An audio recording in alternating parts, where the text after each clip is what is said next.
m'éclaircisse ici un doute que j'ai dans l'esprit, qui est de savoir si un gentilhomme est obligé, tandis qu'il sert un prince, de lui obéir en toutes choses qu'il lui commande, encore qu'elles fussent déshonnêtes et infâmes. Dans les choses déshonnêtes, répondit messire Frédéric, nous ne sommes obligés d'obéir à personne. Et comment, répliqua le seigneur Ludovic, si je suis au service d'un prince qui me traite bien et qui est sûr que je ferai pour lui tout ce qui se peut faire s'il me commande que j'aille tuer un homme ou faire quelque autre chose, dois-je refuser de le faire? Vous devez obéir à votre maître, répondit messire Federico, dans toutes les choses qui lui sont utiles et honorables, et non dans celles qui tournent à son dommage et à sa honte. Et pour cette raison, s'il vous ordonne de commettre une trahison, non seulement vous n'êtes pas obligé de le faire, mais vous êtes obligé de ne pas le faire. Et pour vous-même, et pour ne pas être ministre de la honte de votre maître. Il est vrai que de prime abord, maintes choses semblent bonnes, qui sont mauvaises, et que bien d'autres semblent mauvaises, qui néanmoins sont bonnes. C'est pourquoi il est parfois licite pour le service de ces seigneurs de tuer non pas un homme, mais 10 000, et de faire bien d'autres choses qui sembleraient mauvaises à qui ne les considérerait pas comme il faut, alors qu'elles ne le sont pas. Et par votre foi, répondit alors le seigneur Gasparo Pallavicino, discourez un peu sur cette matière et enseignez-nous comment l'on peut distinguer les choses véritablement bonnes de celles qui paraissent l'être. Pardonnez-moi, dit le seigneur Federico, je ne veux pas rentrer là parce qu'il y a trop à dire, mais je remets le tout à votre discrétion. Éclaircissez-moi à tout le moins un autre doute, répliqua le seigneur Gasparo. Et quel doute, dit messire Federico. Le voici, répondit le seigneur Gasparo. À supposer que j'ai été chargé par un bien seigneur dans une entreprise ou une négociation d'agir d'une certaine façon déterminée, et qu'une fois dans l'action, il me paraisse qu'en faisant plus, ou moins, ou autrement, que ce qui m'a été ordonné, je pourrais faire évoluer l'affaire plus heureusement et avec un plus grand profit pour celui qui m'a donné une telle charge. Je voudrais savoir si je dois me gouverner suivant la première règle, sans dépasser les bornes de ce qui a été ordonné, ou bien faire ce qui me semble le meilleur. Touchant cela, répondit alors messire Federico, je vous donnerai mon avis en citant l'exemple de Manlius Torquatus, qui, dans un cas semblable, tua son propre fils par excès de piété,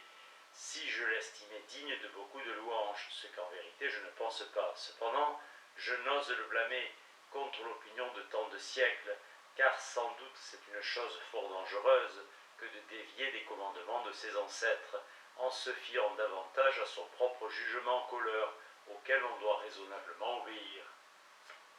En effet, si d'aventure le projet échoue et que la chose tourne mal, on tombe dans la faute de la désobéissance et on ruine ce que l'on a à faire sans aucune excuse ni espérance de pardon. Si pourtant l'affaire tourne selon son désir, on doit en remercier la chance et s'en contenter. Toutefois, par un tel moyen s'introduit l'habitude de ne pas tenir grand compte des commandements des supérieurs, et par l'exemple de celui qui aura eu un heureux succès, ce pourra être un homme prudent qui se sera écarté des ordres avec raison et aura été aidé par la fortune. 1000 autres ignorants et esprits légers voudront s'en enhardir dans des affaires de très grande importance, à faire à leur guise, et pour montrer qu'ils sont sages et ont de l'autorité à obéir, à désobéir au commandement de leur Seigneur, ce qui est une très mauvaise chose et souvent cause d'une infinité d'erreurs. Mais j'estime qu'en un tel cas, celui qui est concerné doit considérer mûrement, et pourrait se dire mettre dans la balance, le bien et la commodité, qui doivent lui advenir du fait qu'il aura agi contre ce qui lui était commandé, à supposer que son dessein réussisse selon son espérance. De l'autre côté, il doit placer le poids du mal et de l'incommodité qui lui proviendront si d'aventure, en contrevenant à ce qui lui avait été prescrit, l'affaire tourne mal, et sachant que le dommage peut être plus grand et de plus d'importance si l'affaire tourne mal, que ne serait le profit, là où elle tournerait bien, il doit s'en abstenir et observer ponctuellement le commandement qui lui a été fait. Au contraire, si le profit est plus grand en cas de succès que la perte en cas d'insuccès, je crois que raisonnablement il peut se hasarder à faire ce que la raison et son jugement lui dictent et à laisser un peu de côté la propre lettre du commandement pour faire comme les bons marchands qui pour gagner beaucoup hasardent peu, mais qui ne hasardent pas beaucoup pour gagner peu. Ce que je trouve très louable, sait qu'il est égal avant tout à la nature du maître qu'il sert et qu'il se gouverne suivant celle-ci.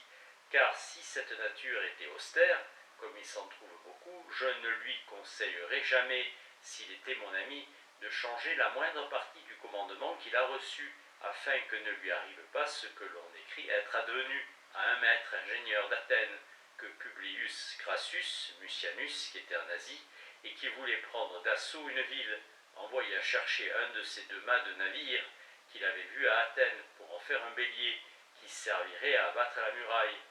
Et il lui dit qu'il voulait le plus grand. L'ingénieur étant fort expert en la matière comprit que le mât le plus grand ne conviendrait pas à un tel effet, et parce que le plus petit était plus aisé à porter et surtout plus convenable à faire cette machine, il envoya à Mucianus. Ce dernier, quand il se rendit compte de ce qui s'était passé, fit venir ce pauvre ingénieur et lui demanda pourquoi il ne lui avait pas obéi.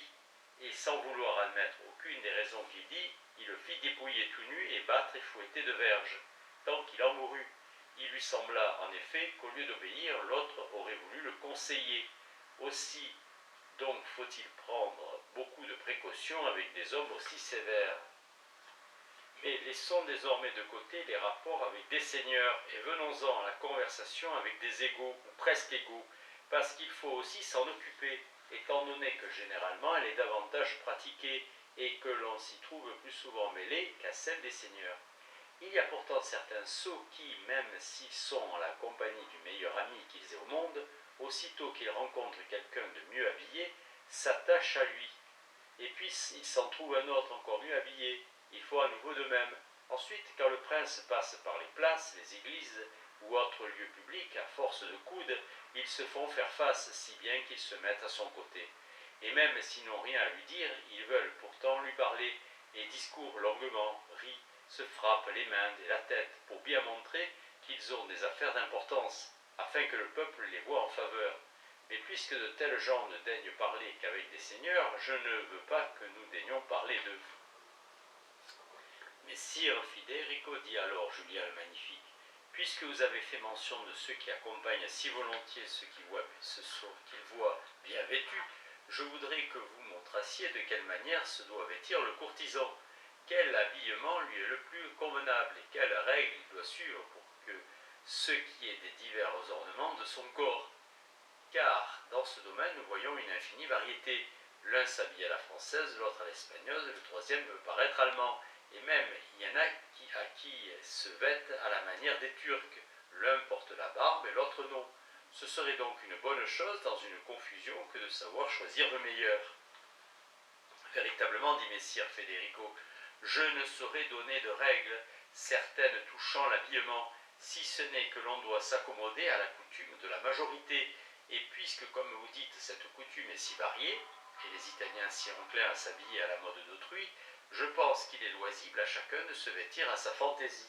Mais je ne sais pas par quelle fatalité il advient que l'Italie n'a pas, comme elle l'avait avant, un habit qui soit reconnu pour italien, car bien que l'usage de ces nouveaux habits fasse trouver grossière l'ancienne façon de s'habiller, peut-être cette ancienne façon était-elle signe de liberté, comme la nouvelle a été présage de servitude, de cette servitude qui maintenant me semble très clairement accomplie. L'on écrit que dans Darius, l'année avant qu'il combattit contre Alexandre, fit adapter l'épée qu'il portait au côté et qui était perse à la mode de Macédoine. Cela fut interprété par les devins comme signifiant que ceux à la mode desquels Darius avait changé la forme de l'épée perse viendraient à dominer la Perse. De même, avoir changé nos habits italiens en habits étrangers me semble avoir signifié que tous ceux dans les habits desquels les nôtres se sont transformés devaient venir nous soumettre.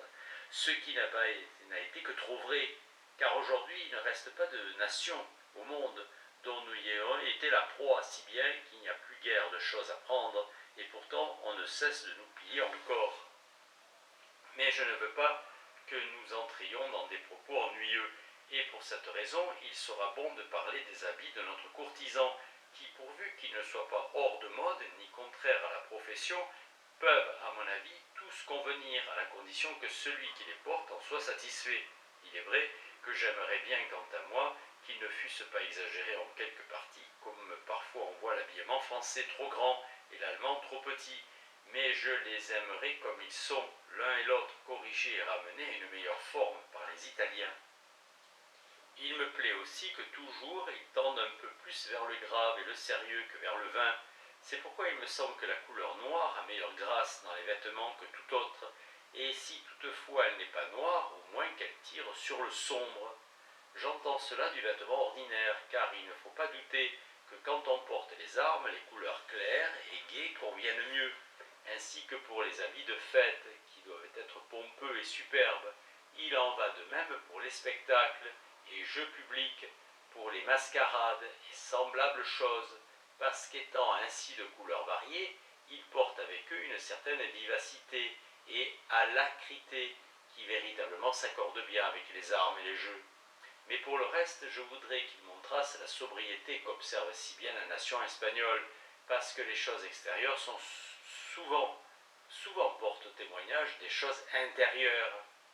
Cela ne me fâcherait pas beaucoup, dit alors messire César et Gonzaga, car si un gentilhomme montre de la valeur dans les autres choses, sa façon de se vêtir n'accroît ni ne diminue jamais sa réputation. Vous dites vrai, répondit messire Federico. Toutefois, quel est parmi nous celui qui, voyant un gentilhomme se promener avec une robe bigarrée de 4 couleurs ou avec quantité d'aiguillettes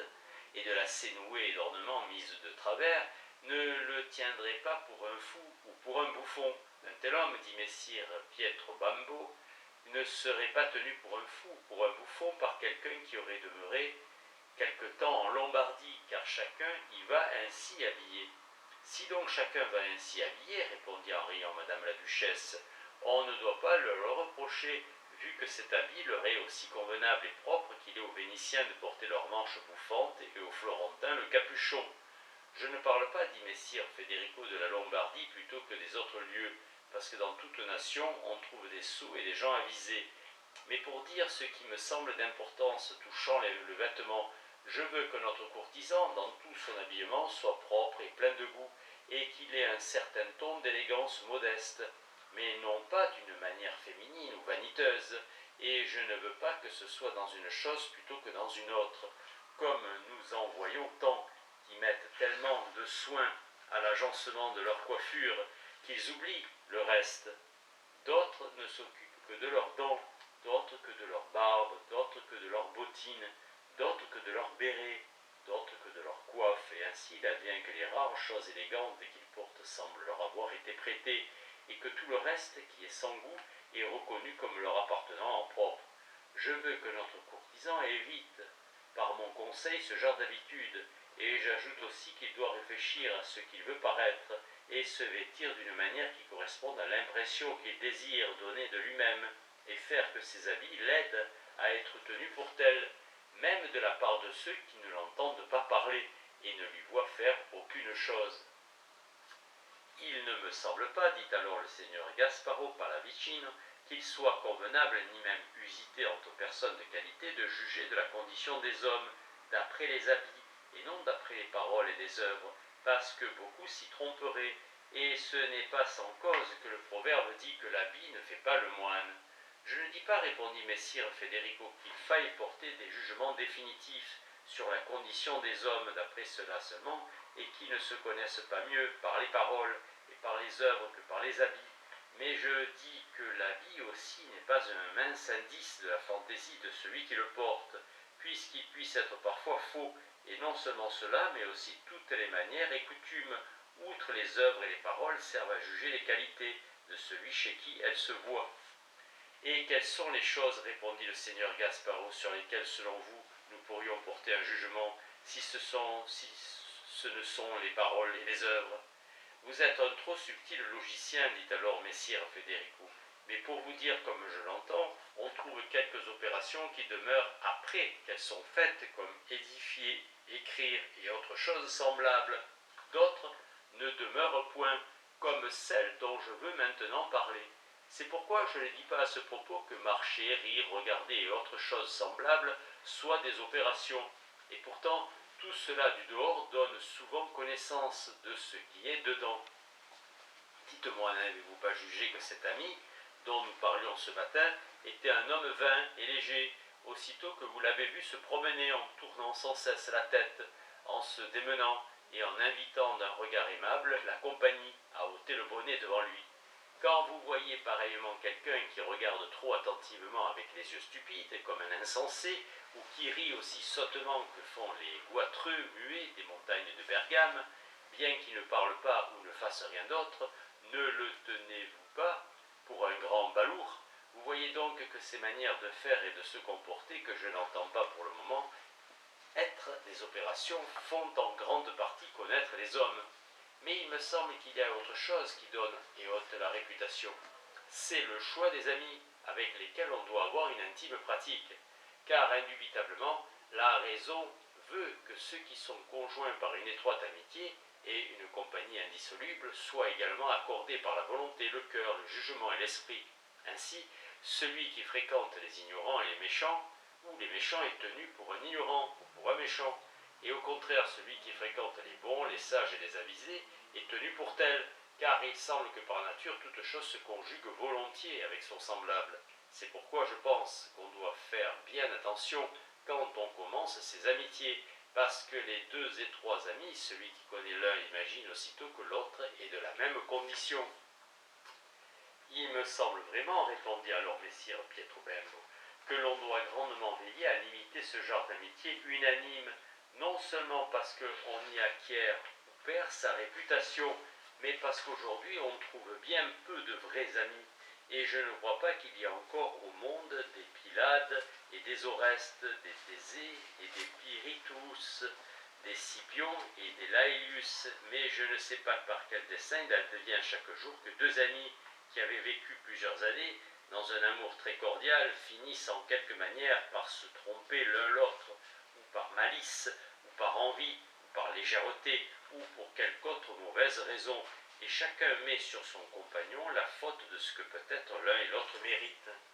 C'est pourquoi, comme il m'est advenu plus d'une fois d'être trompé par celui que j'aimais le plus, et duquel plus que de toute autre personne je m'assurais d'être aimé, j'ai parfois pensé en moi-même qu'il serait bon de ne se fier à personne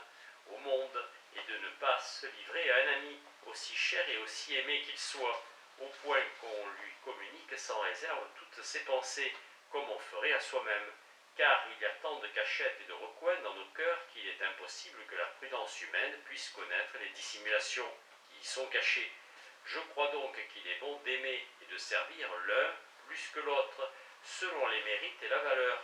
mais non de se fier tellement au doux mirage de l'amitié que nous ayons à nous en repentir trop tard.